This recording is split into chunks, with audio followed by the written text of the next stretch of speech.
Senate Majority Leader Harry Reid has announced that when Congress comes back this week, in addition to Wall Street reform, seeking a new U.S. Supreme Court justice in the federal budget, there will be a wild card piece of legislation, and that will be illegal immigration.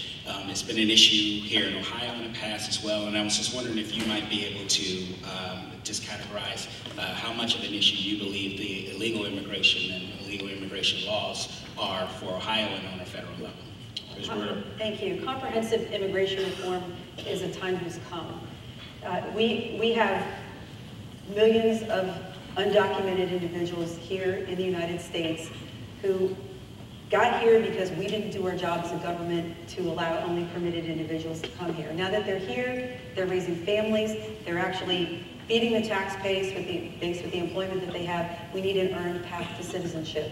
And an earned path to citizenship involves people learning English, being employed, being crime-free. This will be a highly contentious issue, but when we start to deal with it, where we're catching the employers who cheat and who aren't paying taxes as they should be into the system and who are taking advantage and creating misery for other people in this country, we will actually start to see economic growth.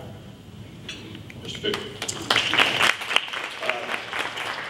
We have to have a solution that does three things: that secures our borders, enforces our laws, but also reaffirms our heritage as a nation of immigrants. I agree that we need to allow someone to earn a path to citizenship. That means paying a fine, learning English, and frankly going to the back of the line for the opportunity to become a citizen. But there's another side of this equation. There are thousands of foreign students and highly skilled workers on temporary H-1B visas today, which require them to return home after those visas expire. We should have a job creator visa that says that once you've hired a certain number of American workers, you should get a green card. I want them here. This is an immigrant nation. I want more immigrants in Ohio because that means more jobs for Ohioans. Yes, well, I cannot truthfully say that I'm a recent college graduate. I can truthfully say that whoever wins this primary, we are going to have an outstanding Democratic candidate.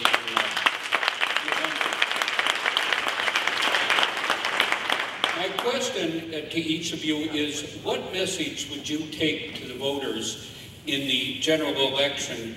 What would be your strongest message or messages so that we might win and have two progressive Democratic senators from our state?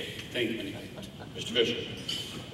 The message I would send is that we cannot afford at this critical moment in the lives of our families and children to return to the same people and the same policies that ran up our national debt, that enforced and crafted trade policies that shipped jobs to China and India, and they gave tax cuts to the wealthiest among us but ignored the larger middle class. This is a critical choice, and 20 years from now, they're going to write a chapter on what happened right now.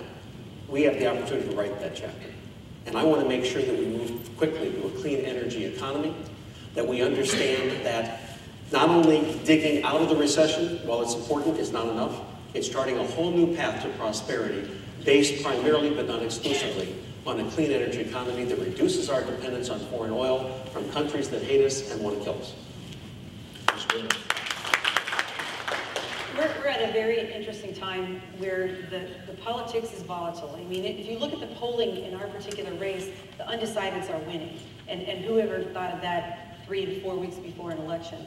People really don't know who to trust because change is very difficult. They imagined that change would happen while they sat in a glass bubble and weren't touched by it, and that it would happen all around them just like they watch a program on TV. And they're finding that that's not the case. In the end, voters want someone who they can trust. They want someone who will be honest with them. They even is willing to stand up for things that may be unpopular, but is abiding by their principles and their values. When voters feel that someone will be honest with them and will work very, very hard for them, they're going to be happy with them no matter where they're coming from. The biggest challenge in this race is to be able to show the voters that you are someone that can be trusted and that you will work hard. I have a record that demonstrates that, and I will continue to do that as a United States Senator, working tirelessly for Ohioans because I truly love my state.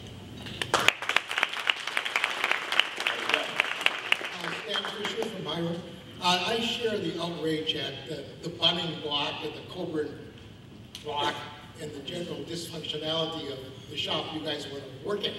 And I wonder what you both think could be done practically and before the next century to make it work a little better. Ms. Brunner. I'm sorry, I could not hear his question. Can we repeat the question? Oh, I share the outrage at the dysfunctionality of the Senate, and I wonder what you both think could be done in the reasonably near future to make it work a little better, to get rid of the blocks and the ever-present threat of filibuster and that sort of thing. What could you do to alleviate the polarization and Right. the gridlock in the Senate? Thank you. Regarding the filibuster rules, Lieutenant Governor Fisher and I differ. I don't think we eliminate the filibuster rule. I just think we make people do it. They got lazy in the 70s and said you don't actually have to filibuster, you just have to say you're going to, so they could go home and watch basketball games or what have you. Well, that's what Bunning did in Kentucky. The filibuster's been around, it's worked, but let's just make people do it. Now, as far as the partisan gridlock, first of all, there's the money.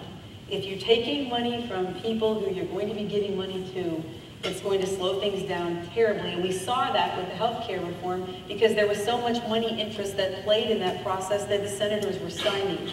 I believe that we were born people first, and then we got party labels later. So if we can relate to people as people first, we can find the common ground on very tough issues, agreeing that yes, this is a problem we need to solve, and step by step become so invested as we go through each phase of the problem solving that we thought was insurmountable, we're so invested in we can finally resolve and come to some conclusion like we did in healthcare reform. Mr. Fisher. Well, first, while I certainly think the Senate is a respected and venerable institution, I think it could use a little shaking up. And I think that rather than playing around the edges with the filibuster rule, it should be eliminated. I'll tell you why. It used to be used sparingly, sometimes only once or twice a decade. This last session, the Republican Party, in the Senate in particular, used the filibuster to block legislation introduced by the Democrats and President Obama 80% of the time. Now, neither party has a monopoly on virtue, but I will tell you this, that's not what America sends us to Washington for. It's not political posturing, it's not scoring political points, even when you agree with the other side because you don't want to get them any advantage. It's about getting results for American families and Ohio middle-class families. I'll give you just one quick example, and I better do it quick. Bipartisan Commission on the Deficit, great idea. Mitch McConnell, one of the greatest advocates for it. Guess what? When Barack Obama thought it was a good idea, he voted against it. That's the kind of partisanship we got to stop.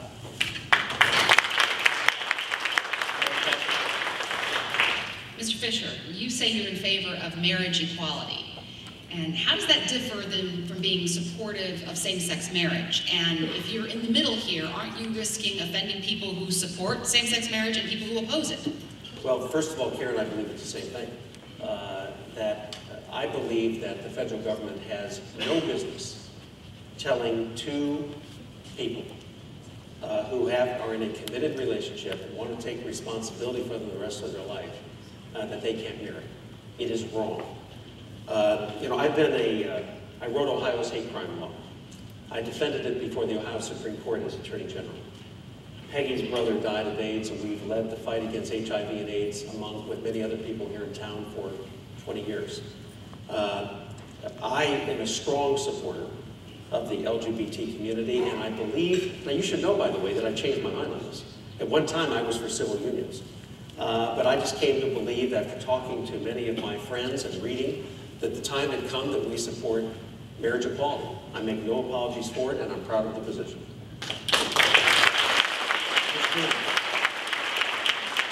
Ohio's hate crime law doesn't say anything about the rights of LGBT citizens. Early in June of 2009, I wrote a very strong statement in support of same-sex marriage. You can call it marriage equality, you can call it same-sex marriage, but I believe people should be able to love and be committed to in a way that has legal consequences to whomever they wish. There's no equivocation on my part. I've held the position for years, and it actually becomes a question of family values when you look at issues of immigration, adoption, custody issues. We need to step up. We need to become a more progressive society.